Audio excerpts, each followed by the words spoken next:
اللهم صل على محمد وعلى آله محمد. اللهم صل على محمد وعلى آله محمد. Assalamualaikum warahmatullahi wabarakatuh. Salam sejahtera. Salam Ramadan. Minta maaf kan, ada terlewat sehari dua jugalah setiap episod tu ya. Baik, kita tak nak cerita terlalu panjang. Banyak lagi siri yang kita akan bacakan. Kita akan teruskan dengan siri bercakap dengan jin daripada Taman Majalis yang bertajuk Berkasih dengan Lang Sui.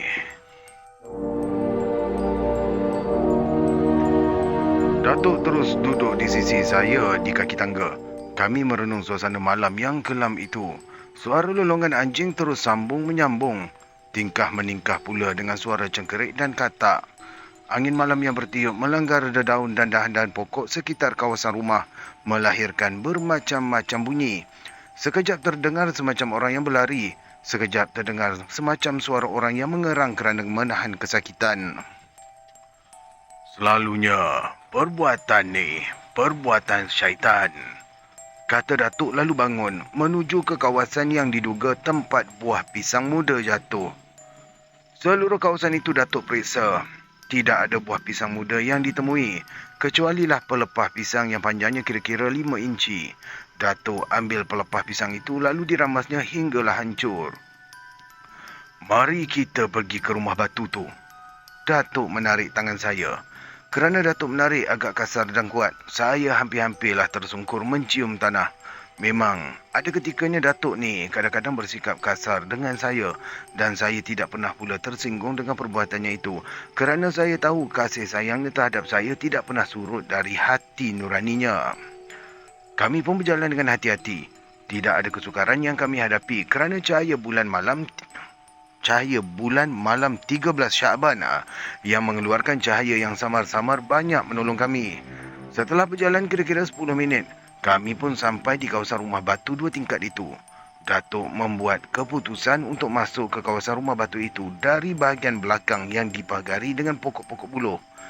Datuk mengalami kesulitan kerana bahagian sebelah dalam pokok-pokok buluh itu dilapisi pula dengan kawat berduri.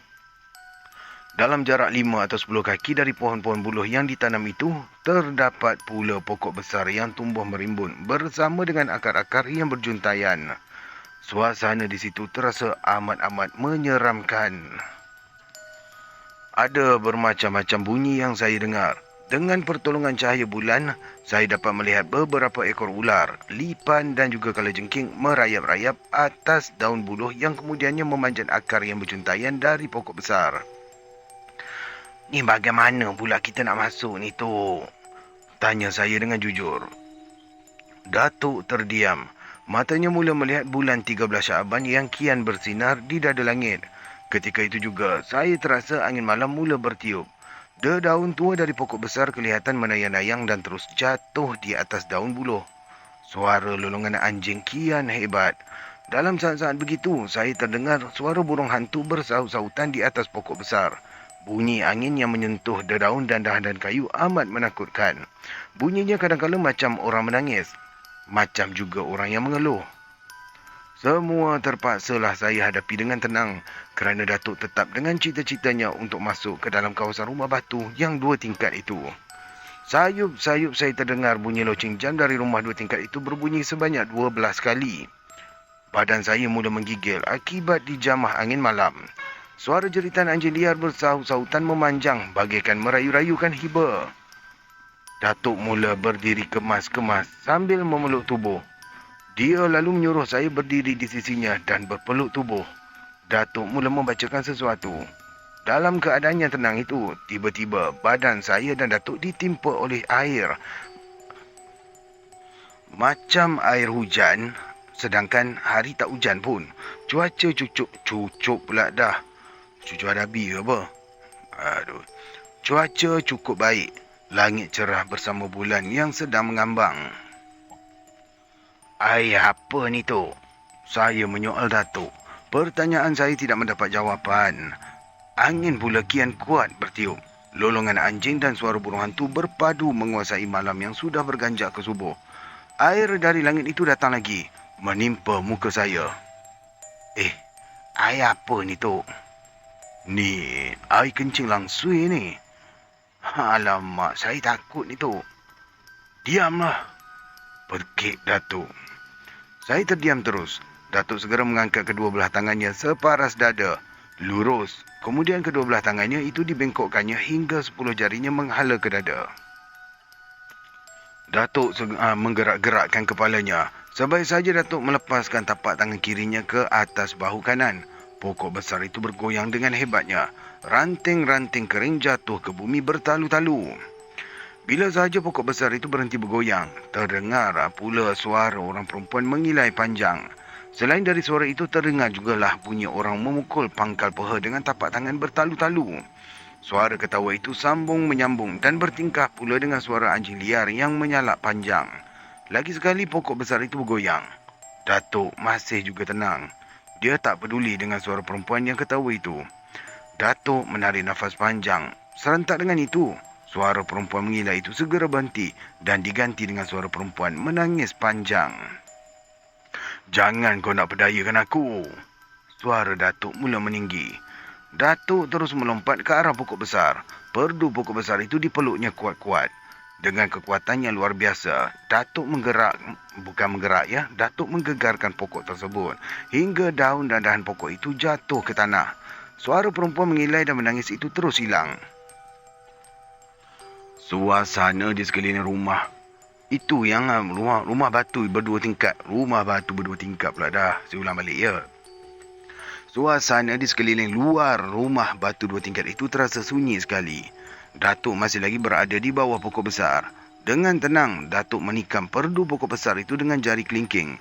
Saya lihat jari kelingking Datuk terbenam dalam perdu pokok tersebut. Bila jarinya dicabut, saya terdengar suara jeritan yang memanjang di atas pokok. Datuk melompat kembali ke sisi saya. Dia terus duduk bersila di atas tanah membacakan sesuatu. Dalam keadaan yang kelam kabut itu, suara jeritan di atas pokok itu pun berhenti. Dari perdu pokok, saya lihat seorang wanita berjalan ke arah kami. Wanita itu memakai kain serba putih.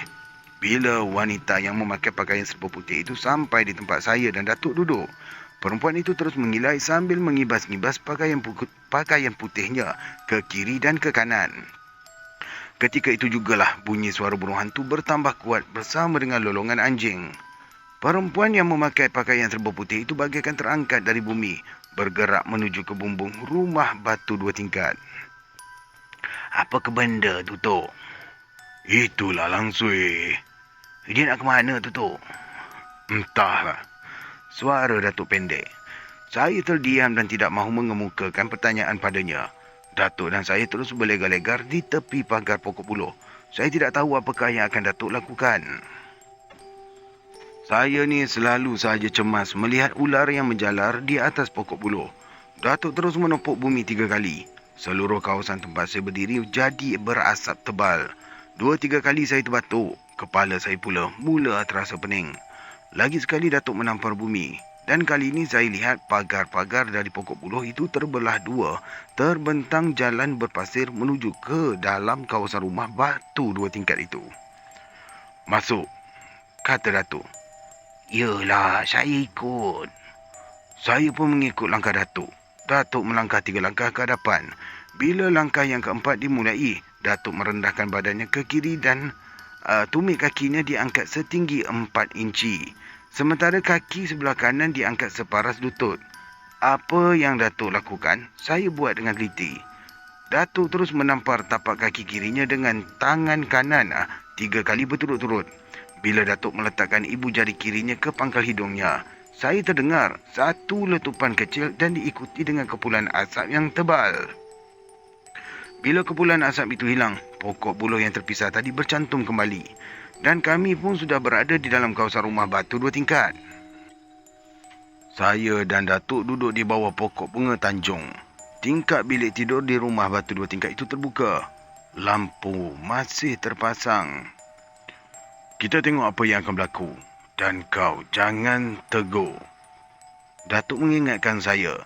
sambil melilitkan secebis kain hitam di pergelangan tangan kanan saya. Angin malam terus juga bertiup. Embun jantan mula turun. Saya mula terasa kesejukan.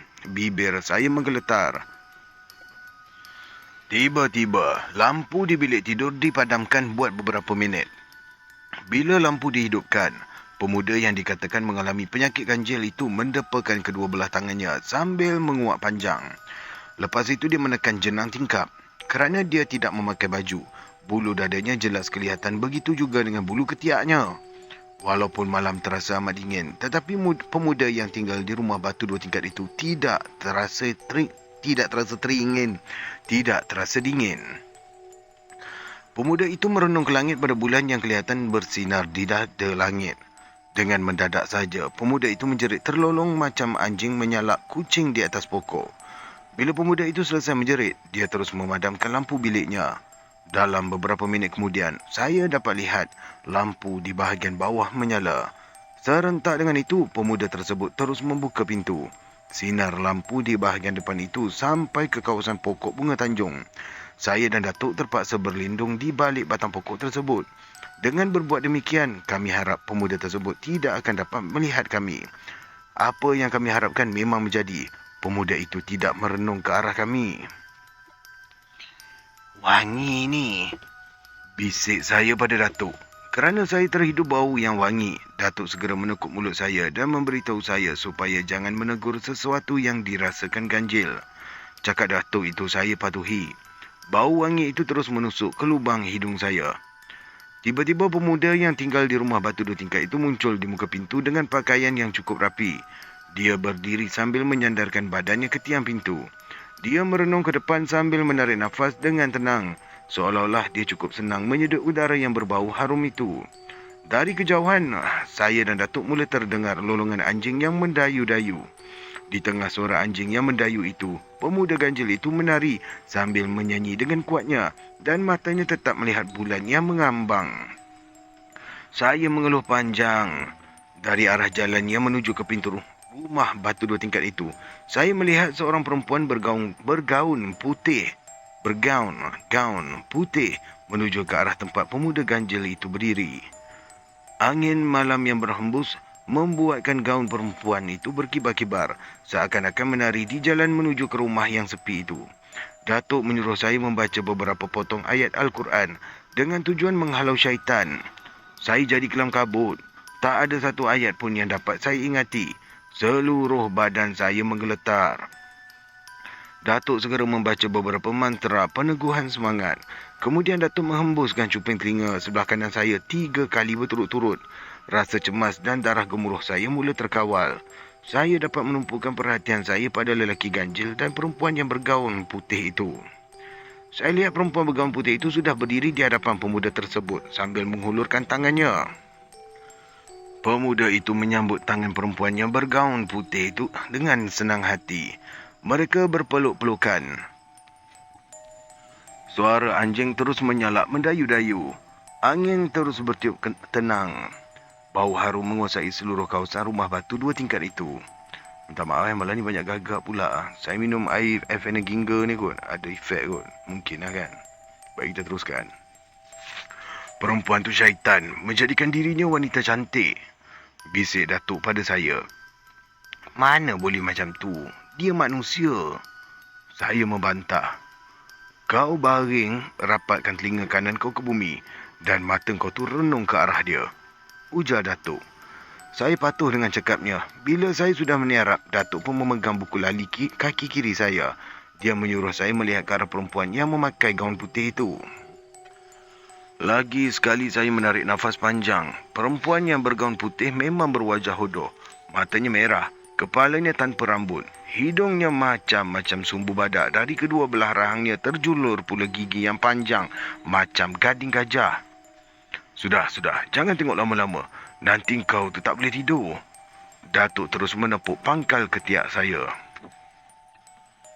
Semua yang saya lihat hilang. Perempuan yang bergaun putih yang sebentar tadi saya lihat dalam keadaan yang amat menakutkan sudah kembali normal pada penglihatan macam manusia biasa. Pemuda dan perempuan bergaun putih itu melangkah ke arah bangku yang terletak di bawah pokok cempaka. Mereka duduk di situ dan bercengkerama. "Kau cantik macam kawan kau juga, Mariatun," kata pemuda itu sambil memeluk pinggang wanita yang bergaun putih itu. Percakapan mereka dapat saya dengar dengan jelas. Setelah Datuk dan saya berkisar tempat duduk, iaitu ke arah angin datang, Datuk juga mengikat sejepit kain hitam pada sebatang kayu yang dipacakkan di hadapan kami. Memang menakjubkan. Kain hitam yang sebesar 2 jari itu bagaikan ada kuasa yang menghantarkan buah bicara pemuda ganjil dan perempuan bergaun putih kepada saya dan Datuk. "Jangan kau tinggalkan aku dan kawan-kawanku," suara perempuan bergaun putih itu pula. Si pemuda terus ketawa terkekeh-kekeh mendengar cakap kekasihnya itu. Tiba-tiba pemuda itu terus mendungkung perempuan bergaun putih itu dan dibawanya ke rumah, iaitu di tingkat atas. Beberapa saat kemudian, lampu di bilik tidur menyala. Saya lihat perempuan bergaun putih itu membuka gaunnya lalu merangkul pinggang pemuda. Kedua-duanya rebah di atas ranjang. Apa yang saya dengar ialah suara ketawa pemuda dan perempuan bergaun putih itu penuh mesra. Datuk terus mengajak saya pulang. Saya tidak membantah. Waktu saya dan Datuk keluar dari kawasan rumah batu 2 tingkat itu, bau harum masih lagi berleluasa di situ. Suara salakan anjing mendayu-dayu dan lampu di bilik tidur pemuda ganjil itu terus menyala. Sebaik sahaja saya dan Datuk sampai ke kaki tangga rumah khas, saya terdengar suara jeritan orang perempuan, lalu diikuti oleh suara orang lelaki. Cukup nyaring dan meremangkan bulu tengkuk. Jeritan dari lelaki itu memanjangkan dan bergema di tengah malam yang dingin. Suara jeritan itu berlanjutan hingga beberapa jam. Bila bulan di langit diliputi awan dan tidak boleh mengeluarkan sinarannya, suara jeritan pemuda itu akan berhenti. Datuk tidak menghiraukan semuanya itu. Dia sandarkan badan ke dinding. Saya pula rebahkan badan di atas lantai. Beberapa minit kemudian, saya terlena. Tidak ada sesuatu yang saya takutkan bila tidur sudah menguasai diri. Pagi itu, Datuk sengaja mengajak saya pergi mandi embun berhampiran kawasan rumah batu 2 tingkat itu. Kemudian Datuk dan saya terus menceroboh ke kawasan rumah pemuda yang dianggap oleh orang-orang kampung mengalami penyakit ganjil. Saya dan Datuk masuk ikut sebelah kanan bangunan tersebut. Kerana banyak pokok-pokok tumbuhannya tumbuh di situ, kami tidak begitu sukar untuk memperoleh air embun. Menurut Datuk, kebanyakan pokok yang tumbuh di situ semuanya dari jenis daun yang ada khasiatnya. Sedang saya dan Datuk asyik mandi embun, tiba-tiba secara mengejut, seekor kucing hitam muncul dari celah rimbunan pokok buluh. Rupa kucing itu amat ganjil sekali. Seluruh bulu di badannya berwarna hitam, tetapi di bahagian mukanya terdapat bulu putih yang tumbuh melintang. Masuk pak kucing pula start bergaduh kat sini. Tak apalah, jadikan di background ya. "Bersedia," kata Datuk. Serentak dengan itu, Datuk menghentakkan tumit kaki kanannya ke bumi sebanyak 7 kali. Kucing hitam itu mengiau. Saya lihat kucing hitam itu sudah tidak mampu untuk bergerak, tetapi dia masih lagi mampu memperlihatkan gigi dan taringnya pada kami. "Berambus kau," suara Datuk keras. Dia lantas memetik ibu jari tangannya. Kucing hitam itu bagaikan ditolak oleh sesuatu, tercampak ke dalam perdu buluh dan mengiau panjang di situ. "Mari kita pergi mandi lagi." Datuk tolak badan saya. Saya terdorong ke hadapan. Kami sudah berada betul-betul di hadapan pintu rumah batu 2 tingkat. Datuk meneliti keadaan pintu rumah tersebut, macam mencari sesuatu. Saya dan Datuk terkejut. Pintu rumah batu 2 tingkat itu terbuka. Pemuda yang ganjil itu muncul di hadapan kami dengan senyuman. "Mengacau saya? Kacau saya ke?" Taklah, kami tersesat." Iyalah tu. Memeh, silakan masuk." Datuk dan saya terus menunaikan jemputan pemuda itu. Pagi itu pemuda tersebut nampak kemas. Rambutnya disikat rapi lurus ke belakang. Orangnya tinggi dan kurus. Wajahnya agak pucat dan kurang bermaya bila melangkah. Kelopak matanya seakan-akan mahu tertutup macam orang keletihan dan kurang tidur. "Nak minum apa?" tanya pemuda itu pada kami. Tak payahlah. Kami ni dah minum." "Saya ni kurang tidur. Malam tadi, isteri saya datang." "Isteri?" "Ya, kenapa?" Datuk tidak menjawab pertanyaan orang muda itu. Tanpa diminta oleh Datuk, pemuda itu menceritakan yang orang-orang kampung menyingkirkan dirinya kerana berkahwin sendirian. Datuk hanya anggukkan kepala sahaja. Ternyata cerita pemuda itu amat berbeza dengan cerita orang tua dan orang kampung sendiri. Kemudian pemuda itu membawa saya dan Datuk ke dapurnya. Dia menunjukkan periuk dan kuali yang selalu digunakan oleh isterinya. Pemuda itu juga menunjukkan beberapa helai rambut isterinya yang disimpan dalam botol. Tetapi bila Datuk mahu memasukkan paku ke dalam botol yang ada rambut isterinya, pemuda itu melarangnya. Pesan bini saya lah kan, jangan bawa paku bila datang ke sini. Rambut dia ni tak boleh kena paku, nanti rumah terbakar. Oh, maafkan saya. Berapa orang bini awak? 3 orang. Bila dia datang melawat awak? Sebelah malam. Bila bulan mengambang, mereka ni akan datang bergila-gila. Dialog yang terjadi di antara Datuk dengan pemuda itu amat menarik hati saya. Dari percakapannya itu, tidak nampak pun yang pemuda itu seorang yang ganjil. Dia adalah manusia biasa. Soalnya, kenapa dia menjerit bila bulan mengambang dan tinggal sendirian di rumah batu 2 tingkat? Pertanyaan itu berlegar-legar dalam kepala saya. Akhirnya, Datuk meminta diri dari pemuda itu untuk pulang. Pemuda ganjil itu mengantar kami ke pintu pagar. Baru 7 tapak Datuk melangkah dari pintu pagar rumah batu. Dia segera memusingkan badannya, menyebabkan langkah saya yang rancak terhenti. Datuk merenung ke pintu pagar dan saya lihat pemuda ganjil itu melambai-lambaikan tangan ke arahnya.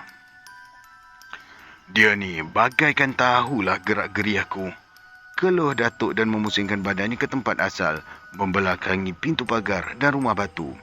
Datuk dan saya meneruskan perjalanan tanpa menoleh ke arah pintu pagar rumah batu itu. Matahari pagi terus kembang. Cahayanya jatuh ke daun-daun pokok yang dilekati air embun. Sekali pandang, air embun yang dipanah oleh sinar matahari kelihatan berkilau-kilauan bagaikan batu berlian. Hati saya terasa senang mendengar kicauan burungan. Ya Allah, dia punya typo. Typo kat sini ya. Baik, saya ulang balik ya. Hati saya terasa senang mendengar kicauan berburung di hujung dahan. Berhenti dulu, kata Datuk dan langkah saya terus kaku. Datuk terus mengeliat sambil meramas daun ketapang dengan tangan kanan. Datuk melihat pokok-pokok ketapang yang berdaun lebat tumbuh di situ. Tanpa memberitahu saya, Datuk terus memeriksa setiap batang pokok ketapang yang terdapat di situ. Apa yang Tok cari? Tanya saya setelah Datuk berada di samping saya. Datuk mengedutkan dahi sambil menggigit bibirnya. Tak ada apa-apa. Kalau tak ada apa-apa, kenapa yang diperiksa? Lah, kau ni banyak cakap sangatlah. Jalan dah. Suara Datuk agak keras. Dia terus menolak bahu kanan saya. Walaupun saya tidak melahirkan sebarang bantahan atas tindak tanduk Datuk itu, tetapi hati saya tetap tidak puas. Cara yang paling selamat ialah melihat tindak dan tanduk Datuk selanjutnya itu lebih baik dari memaksa dirinya bercerita, fikir saya dalam hati.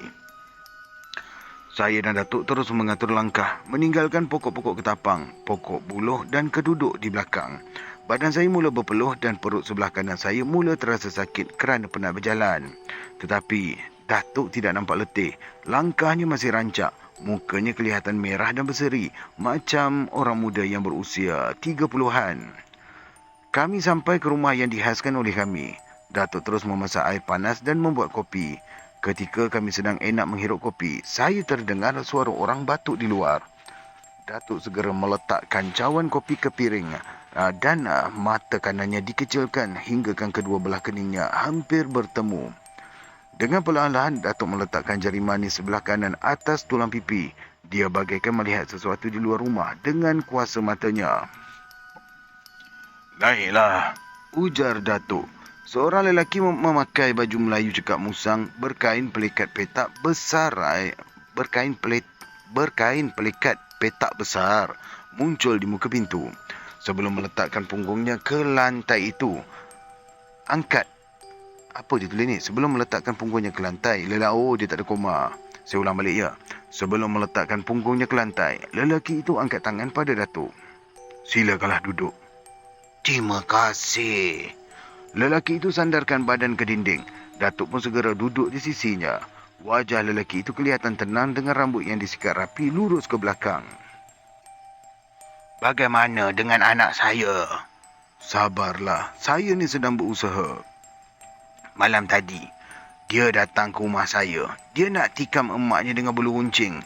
Dia marahkan emaknya kerana awak ada di sini. Malam tadi? Pelik benar keadaannya ni. Tak pelik, dia datang betul. Nasib baik setelah saya pujuk, dia tinggalkan rumah saya dengan aman. Wajah Datuk saya lihat cemas sedikit setelah mendengar cerita dari ayah pemuda aneh itu. Hati saya jadi serba salah untuk memastikan sama ada cerita itu benar atau tidak. Sepanjang yang saya tahu dan lihat, pemuda aneh itu tidak ke mana-mana pun malam tadi. Saya kiralah Datuk mengetahui tentang kedudukan hal ini. Datuk renung muka saya sambil menegakkan ibu jari kaki. Bukan jari kaki ya. Datuk merenung muka saya sambil menegakkan ibu jari kirinya. Saya faham dengan maksud itu. Dia mahu saya jangan masuk campur dalam urusannya atau membuka rahsia apa yang telah dilakukan oleh Datuk dan saya malam tadi. Saya ni tak tahu langsung perkara tu. Datuk membohongi ayah pemuda ganjil itu. Secara diplomasi, Datuk bagaikan memaksa ayah pemuda ganjil bercerita tentang rumah batu tempat pemuda ganjil itu tinggal. Tujuan Datuk berbuat demikian bukanlah apa-apa atau maksud yang tertentu. Saya kira dengan mengetahui asal-usul sesuatu kejadian itu adalah lebih baik dan memudahkan tugasnya. Senang bertindak dan membuat keputusan. Mungkin kerana ayah pemuda ganjil itu memang mengharapkan pertolongan Datuk untuk mengubati anaknya. Dia terus bercerita dengan terus terang. Menurutnya, rumah batu itu milik arwah ayahnya yang berasal dari Muara Enim, Jambi, Sumatera Selatan di Indonesia. Rumah itu didirikan dari hasil rompakan yang dilakukan oleh arwah ayahnya ketika di sana. Dalam rancangannya, wang yang dirompak dari orang-orang Belanda itu akan dikumpul untuk digunakan bagi menentang penjajah Belanda. Kerana arwah ayahnya cekap dalam kira-mengira dan dianggap amanah, lalu dia dilantik sebagai penyimpan wang rompakan itu. Tiba-tiba, arwah ayahnya gelap mata, lalu melarikan wang itu ke tanah Semenanjung. Bila sampai di Semenanjung, ayahnya menukar nama dan membeli sebidang tanah, lalu mendirikan rumah batu. Di samping itu juga menjalankan perniagaan kayu balak dan lombong. Sayangnya, rumah tu tak dapat didiami oleh arwah ayah saya kerana ada lembaga hitam yang tangannya berbulu tebal mengganggu ayah saya. Malah, saya, menurut cakap ibu, dilahirkan di rumah lain, kata ayah pemuda ganjil itu. Katanya lagi, dalam zaman pemerintahan Jepun, rumah itu dijadikan markas tentera Jepun untuk memancung kepala orang-orang yang menentang mereka. Bila Jepun kalah, rumah itu dijual pada seorang saudagar Cina. Tetapi saudagar itu memulangkan kembali rumah tersebut kepada warisnya. Bila yang ayah awak meninggal? Tanya Datuk. Sebelum Jepun mendarat di Kota Baru, Kelantan dalam tahun 1942 macam tu. Apa amanatnya pada awak? Dia mahu anak saya atau cucunya dihantar ke Padang Panjang, Sumatera untuk belajar agama. Tapi dia mahu cucunya menjadi seorang ulama yang terkenal. Awak tunaikan tak amanatnya? Saya tunaikan. Anak yang mana awak hantar ke sana? Oh, anak yang tinggal di rumah batu tu. Datuk tersentak mendengar cakap ayah pemuda ganjil itu. Saya menarik nafas panjang. Ayah pemuda ganjil itu menggaruk kulit rambutnya yang tidak gatal. Matanya merenung sayu ke wajah saya macam orang putus asa. Datuk bangun lalu berdiri di muka tingkap, melihat sinar matahari pagi yang garang menikam halaman rumah. Berapa lama anak awak dekat sana? Soal Datuk. Baru 2 tahun dekat sana. Dia tak mahu belajar dan pulang ke sini, lalu tinggal dekat rumah tu. Ayah pemuda ganjil itu memicit dahinya berkali-kali. Datuk kembali duduk di sisinya. Terima kasih kerana sudi mendengar daripada mula sampai habis. Pada kawan-kawan yang baru saja jumpa dengan channel ni, boleh follow dia punya episod di dalam playlist telah saya sediakan ya. Baik, nanti kita akan bertemu lagi dengan episod yang seterusnya, iaitu episod yang ke-42 yang bertajuk Sepasang Tangan Berbulu. InsyaAllah. Terima kasih lagi sekali. Assalamualaikum warahmatullahi wabarakatuh.